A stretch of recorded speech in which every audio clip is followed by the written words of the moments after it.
अब बात आज के बाजार की, तो आज बाजार में लगातार तीसरे दिन गिरावट देखने के लिए मिली है। निफ्टी करीब 174 अंक फिसलकर 24,542 के लेवल पर क्लोज हुआ है। सेंसेक्स में देखिए 636 अंक गिरकर 80,737 के लेवल पर क्लोज हुआ। बैंक निफ्टी में आज इंट्राडे में हाई बनाया, लेकिन लाइफ हाई बना, उसके बावजूद देखिए आखिर में 303 अंकों की गिरावट के साथ 55,600 के पास ये क्लोज हुआ है। स्मॉल कैप और मिड कैप में आज मिलाजुला कारोबार देखने के लिए मिला है। तो आज बाजार में क्यों रही गिरावट, समझ लेते हैं जी बिजनेस के मैनेजिंग एडिटर अनिल सिंघवी से। भारतीय बाजार में आज फिर से दिखा कमजोरी का एक्शन, और ये कमजोरी होती दिखी निफ्टी में। निफ्टी के लिए लगातार तीसरा ट्रेडिंग सेशन आज ऐसा था जहां लाल निशान के साथ बंद होते दिखे, और क्लोजिंग भी ट्रेडिंग रेंज के निचले सिरे के बेहद करीब, यानी कि जबरदस्त कमजोरी का माहौल। वैसे निफ्टी खुला आज मजबूती के साथ और 24,850 के आसपास पहुंचा भी, लेकिन वहीं से बिकवाली का दबाव जो बनना शुरू हुआ, उसके बाद गिरते गिरते 24,500 के बेहद करीब पहुंचते हुए करीबन पौने 200 अंकों के नुकसान के साथ 24,550 के आसपास बंद होता दिखा। दिन के लो पॉइंट के आसपास मजबूत खुलने की कोई खास वजह नहीं थी, सिर्फ ये कि घरेलू फंड्स की तरफ से लगातार दमदार खरीदारी होती दिख रही है, लेकिन दबाव की वजह काफ़ी थी। ग्लोबल मार्केट्स में मिला जुला थोड़ा ठंडा सा माहौल।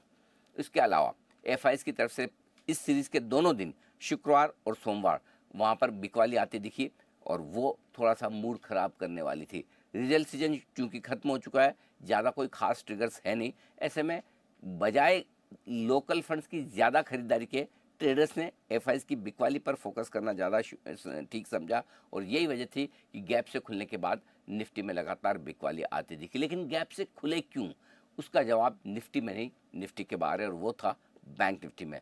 बैंक निफ्टी जो पिछले 2 सेशन से शुक्रवार और सोमवार को क्लोजिंग बेसिस पे नया लाइफ हाई बना रहा था, आज बैंक निफ्टी ने एक नया लाइफ हाई इंट्राडे में भी बना दिया।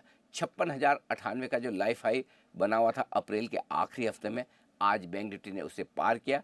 56,161 56,161 ये इतिहास में नए रिकॉर्ड के तौर पर दर्ज हो चुका है। ये अब आपके लिए नया लाइफ हाई है बैंक निफ्टी पर। लेकिन जहां खुले 56,100 के आसपास लाइफ हाई बनाया, लेकिन टिक नहीं पाए 56,000 के ऊपर ज़्यादा देर, कुछ ही सेकंड्स, कुछ ही मिनट शायद बैंक निफ्टी रहा होगा। उसके बाद लगातार धड़ धड़ नीचे आता गया, और आते आते ऊपरी स्तर से करीबन 700 पॉइंट बैंक निफ्टी फिसला। 55,450 के आसपास सपोर्ट जरूर लिया, और बंद होते होते हल्के नुकसान के साथ 300 पॉइंट नीचे 55,600 पर बैंक निफ्टी बंद होता दिखा। सेंसेक्स में भी नुकसान 600 अंकों से ज़्यादा का रहा। लेकिन मिड कैप और स्मॉल कैप शेयर पिछले 2 ट्रेडिंग सेशन की तरह आज भी जबरदस्त एक्शन में दिखे। यहाँ पर कमजोरी का संकेत कम था। सुबह से दोनों इंडेक्स मजबूत होने की कोशिश करते दिख रहे थे, लेकिन दिग्गजों को कमज़ोर होता देख फाइनली मिड कैप इंडेक्स लगभग आधा % के नुकसान के साथ बंद हुआ। वहीं स्मॉल कैप इंडेक्स मामूली ही सही आज फिर से हरे निशान में बंद होता दिखा। आज के संकेत भी मिले जुले थे, जहां एक और ग्लोबल मार्केट्स मिले जुले, कोई खास एक्शन नहीं, थोड़ा बहुत एक्शन कमजोरी की तरफ। एफआईज ने इस सीरीज़ के पहले दोनों दिनों में शुक्रवार और कल कैश मार्केट में फिर से बिकवाली की। ये थोड़ा दबाव का कारण था, और इसी से ट्रेडर्स का सेंटीमेंट कमज़ोर हुआ। वो अलग बात है कि सामने घरेलू फंड्स ने दमदार खरीदारी की, और वो खरीदारी एफआईज की बिकवाली के मुकाबले में ज़्यादा थी। उसके बावजूद वहाँ पर तेज़ी बाजार में ओवरऑल बनी नहीं। वजह ये कि जो एफआईज के फेवरेट स्टॉक हैं, दिग्गज शेयर हैं, लार्ज कैप है, जहाँ वो बिकवाली कर रहे हैं, वहाँ पर ट्रेडर्स और लोकल फंड्स थोड़े हटे हुए हैं, हमें नहीं लेना।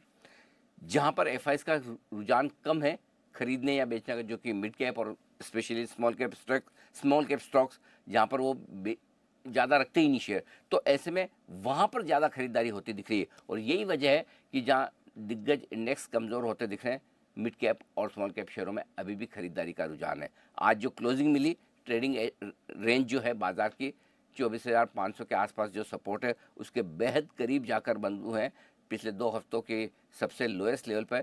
तो इस लिहाज से बहुत इंटरेस्टिंग आज का ट्रेडिंग सेशन रहा, जहां ब्रॉडर मार्केट अब भी ठीक है, लेकिन निफ्टी के साथ साथ बैंक निफ्टी ने भी हल्की प्रॉफिट बुकिंग के आज संकेत दिए।